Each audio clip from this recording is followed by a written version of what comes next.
asalaamu calaykum waraxmatullaahi tacaala wabarakaatu daawadayaasheena qiimaha iyo qadarinta naga mudan halkani waa dunida ciyaaraha tube meel kastoo aad joogtaan mar kale kulanti wanaagsan kuna soo dhawaada mar kale barnaamij xiiso badan barnaamijkan gaarka ama muuqaalkan gaarka waxaanu ku falanqayn doonaa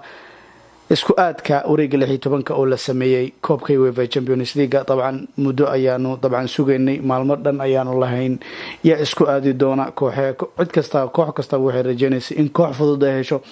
dabcan isku aadku waa la sameeyay kulamo adag ayaa ka soo baxay kulamo aan mararka qaar la dhihi karin waa ay sahlayeen kulamana kooxaha qaarkood way u fudayn laakiin iyaga musharaxa kuwaad u noqon kara halka kuwa kalena ay yihiin kuwa aan sahlanayn marka ugu horeysa waxaa la kala ilaaliyay laba kooxood oo isku group inay isku dhacaan sidoo kale laba kooxood oo isku wadan inay isku dhacaan waa la kala ilaaliyay waana waxa sharciga iyo koobkan u qaabilsan marka la eego ama waa loogu talagalay sidoo kale wareegan marka la gaaro laba bil kadib ayaa la ciyaari doonaa bisha February dabcan wuxuu noqon doonaa mid loo isticmaali doono muuqaal caawiyaha VAR waana si rasmi ayaa loogu dhawaaqay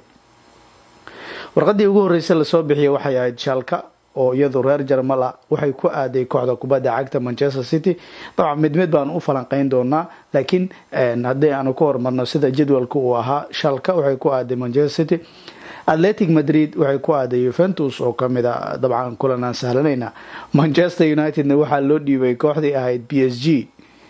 wala warba sugaya Mourinho iyo wiilashiisa dabcan sidoo kale Tottenham Borussia Dortmund ma kulan saaran runtii Olympic Lyon iyo waliba Barcelona ayaa iyaguna la isku aadiyay kulanka kale Roma iyo FC Porto dabcan waa mid kamida kulamo kooxaha iska dabadho marka la eego dhibcaha marka fiiriso Roma ay ka tageen waa kooxda kaliya ay 16 dhibcood nadiif heshay waa marka waxay ahayd mid aad iyo aad ugu fiican marka laga hadlayo kulankan sida daraadeed waxa la eegi doonaa labada kooxood mustawahooda mana laga hor dhici karo runtii Ajax iyo Real Madrid Liverpool iyo Bayern Munich hadii aanu ka hormarno kulanka ugu horeeya aanu falanqaynayno waxa uu yahay Juventus iyo Athletic Madrid طبعا marka ugu horeysa kulankan wuxuu noqon doonaa mid lagu dagaalami doono ama kulan jir ahaanta saameyn xoogan ku yeelan doona marka la eego isdhexgalka qaladaadka iyo dilalka iyo marka dagaalka garoonka dhexdiisa runtii saameyn weyn buu ku yeelan doona marka laga hadlayo sababtoo ah Juventus waxay iyadu haata marka la eego qaab ciyaareedkeeda iyo diyaarsanaanteeda marka la fiiriyo waxa la dhihi karaa waa musharaxa koowaad marka la fiiriyo hadda ayaanu ka hadlaynaa laba bil kadib waxa dhici doona ma garan karno sidoo kale iyadana waxay soo aragtaa sanadkan in koobkaas mooyaan wax kale isagu qancin sidoo kale Athletic waxyaabaha xiisaha leh ee ciyaartan xiiso u yeelay waxa kamid ah ciyaarta finalkeeda waxa lagu qaban doonaa garoonka Wanda Metropolitano ee garoonka Athletic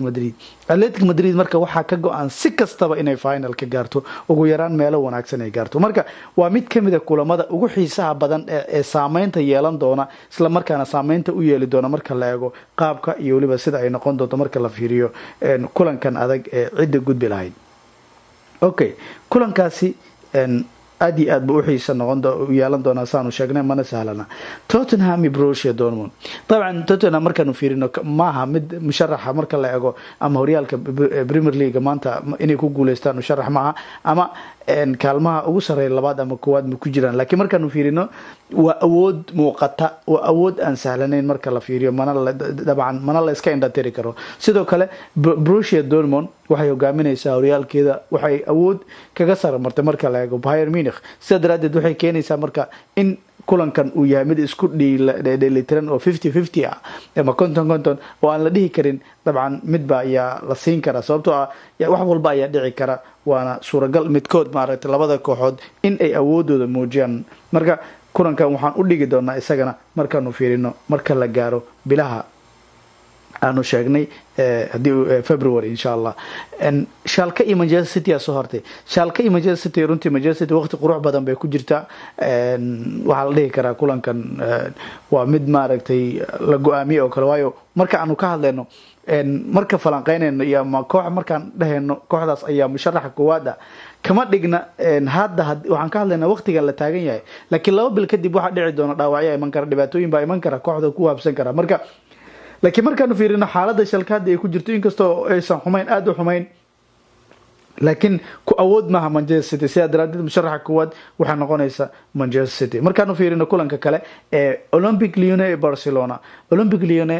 qaab ciyaareed fiican bay ku ciyaaraysaa marka la fiiriyo si awood leh ayay kusoo laabatay kulamo xidiga faqiir uu ku jiro oo qatar ayaa jooga laakiin markaanu fiirino Barcelona ha ka tagin Barcelona waxa ka go'an ama sanadkan ay doonaysaa in koobka meel wanaagsan ay ka gaarto ama ugu yaraan ay ku guuleysato sida daraadeed waa sanadihii ugu dambeeyay ka tagay meel adag ayay ku haraysay waxay keenaysaa marka koobkan inay dadaal adag gasho isla markaana ay u dagaalanto sababtoo ah kooxda sanadihii ugu dambeeyay meel fiican maysan ka gaareen waxa marka dareenkooda soo jeedin kara isla markaana keeni kara in ay diradda saaran isla markaana hal meel isku geeyaan fikirkooda oo kulankan siday u gudbi lahaayeen marka musharaxa koowaad Barca ayaa noqonaysa Lyon dabcan inkastoo aysan sahlayn haddana marka la fiiriyo labada marxaladood mar walba awoodooda iyo waliba kooxda Barca ayaa la dhihi karaa Roma iyo markaanu fiirino Roma iyo Porto maaha labada kooxoodba waa laba kooxood aan sahlayn laba kooxood oo awoodoodu isku dheelitiran tahay laakiin inkastoo Roma ay marka la fiiriyo laakiin ha ka tagin qaabkii uga soo baxday Porto ma aha in wareega mid aad u xumaa sida daraadeed ma aha mid la siin karo marka la fiiriyo midkood okay kulanka kale hadii aanu eegno ee kooxda kubadda cagta ee Ajax Amsterdam iyo Real Madrid Ajax waxay ku jirtaa qaab ciyaareed qurux badan muddo kadib ay ka maqnayd koobka Yurub oo ay soo laabatay waxay ku jirtaa waqti aad u cajiiba waqti la dhihi karo xidigada yar oo kooxda hogaaminaya oo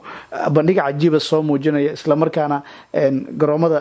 ka yaabsanay waxaad ogeydeen ciyaartii Bayer ay la ciyaartay oo ahayd ciyaar cajiiba ciyaar la dhihi karay Bayer laga yaabsaday runtii marka la fiiriyo waa dhalinaysa waa laga dhalina yani ciyaar waxay ahayd runtii marka laga hadlayo saameynteeda leh aad u xiiso badan markii ciyaartii ka dhacday garoonka Johan Cruyff Arena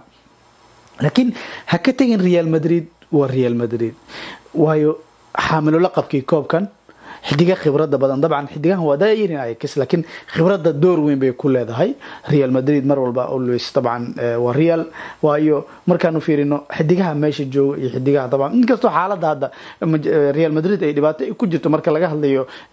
aysan heerkoodu marna oo soo dhacay laga dareemayo laakiin markaad fiirisid waxa uu yahay mid marka la dhihi karo musharaxa koowaad Real Madrid mar walba ay qaadanayso sababtoo ah khibrada door weyn bay ku leedahay koobka marka laga hadlayo laakiin kulanku waxa uu yahay mid aan sahlanayn runtii waan la eegi doonaa waxa uu noqdo okay waxaanu ka hadlaynaa kulanka adag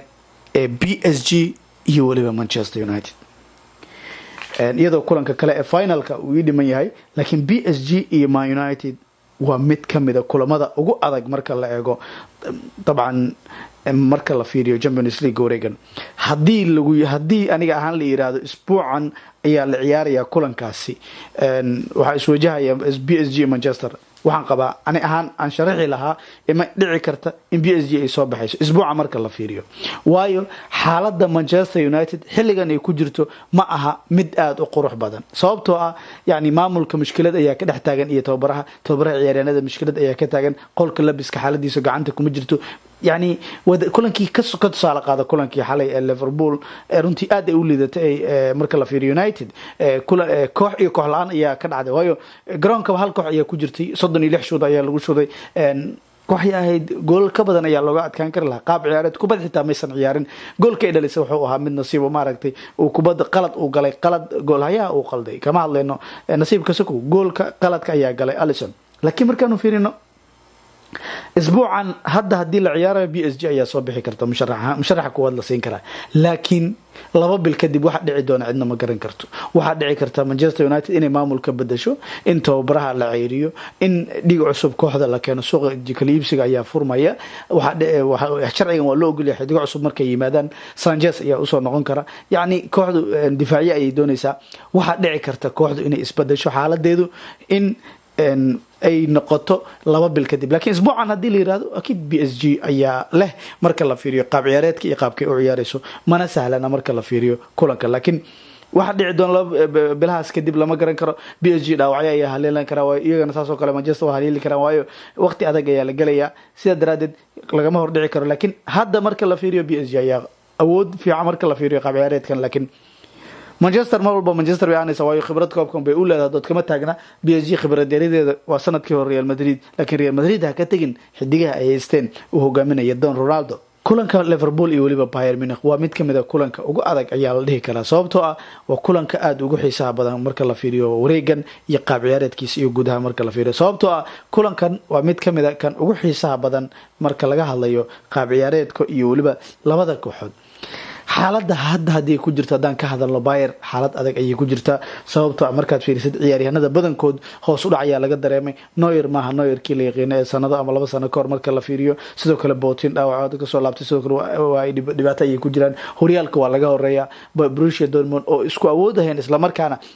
xidigaha ay haystaan isla markaana aysan isku miisaan ahayn marka la fiiriyo ayaa hogaanka horyaalka ka haysa sida daraadeed waxay keeni kartaa wax badan marka la fiiriyo xaaladda hadda ay ku jirto in Liverpool ay tahay Liverpool wada fiican ay ku jirtaa xidiga orod badan xidiga fiican xidiga tayo leh ay haystaan sanadkan iyaga ayaa horyaalka hogaaminaya meel fiican ay ku jiraan qaab ciyaareed cajiib ay leeyihiin sida daraadeed hadii laga hadlayo Liverpool ayaa awood badan maanta marka laga hadlayo laakiin markaanu fiirino 2 bil kadib ma garan karno waxa dhici doona sababtoo ah Bayern suuq ayaa u furmi doona xidiga badan ay keensan kartaa ayaa dhici karta oo is adkeyn kartaa marka kulankaasi waa mid kamid ah kulanka ugu adag oo inkastoo Liverpool hadda ay runtaa laakiin hadhow wax dhici doona lama garan karo sida daraadeed 50-50 ayaa la siinayaa kulanku ma aha mid sahlan sida daraadeed xubinteena falanqaynta waa naga inta anigu Cabduqaadir Qeyska ayaa idin soo saaray intaan ku kulmi doono xubinta mid lamid ah sida ay salaamu calaykum